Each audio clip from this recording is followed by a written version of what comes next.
Dans cette deuxième vidéo, je vais vous donner quelques pistes pour entamer une phase de désencombrement et de tri chez vous. Par où commencer? Alors, il existe plusieurs méthodes. La méthode la plus connue, c'est celle de Marie Kondo. Donc elle préconise en fait de commencer le tri par les vêtements. Ensuite, par les livres. Ensuite, il y a les papiers. Ensuite, il y a les objets divers. Et vous terminez par les objets sentimentaux. C'est-à-dire que vous allez chercher, par exemple, si vous commencez par vos vêtements à vous, vous allez chercher tous vos vêtements qui se situent dans tout votre logement, etc. Il y a aussi la méthode où vous voulez faire plutôt pièce par pièce ou espace par espace.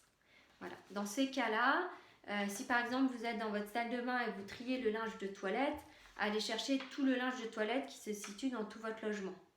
Voilà, de manière à ce que le tri soit efficace. Alors une fois que vous avez choisi votre méthode, vous allez séparer et classer les objets par catégorie. Ça vous permettra de vous rendre compte de la quantité d'objets que vous avez, de savoir si vous avez des objets en double, des objets périmés, cassés, etc. Alors j'aimerais ajouter que c'est important quand vous entamez une phase de tri et de désencombrement de le faire à votre rythme, d'accord, et de ne pas se décourager. C'est un moment où vous en avez marre, vous vous arrêtez et puis vous reprenez plus tard. Alors une fois que vous avez séparé et classé les objets par catégorie, vous pouvez effectuer le tri. Qu'est-ce que je garde? Qu'est-ce que j'emmène à la déchetterie? Qu'est-ce que je donne? Et qu'est-ce que je jette? Donc, vous répartissez ces différents objets en fonction de là où vous les emmenez. Et ceux que vous voulez garder, vous pouvez les réorganiser dans vos placards. Avant de ranger, profitez-en pour effectuer un grand ménage. Ça fait du bien et ça permet un peu de revitaliser l'espace.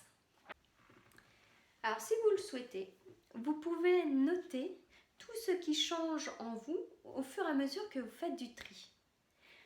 Parce que en faisant du tri chez vous, ça permet aussi de mettre de l'ordre dans votre esprit et dans votre cœur.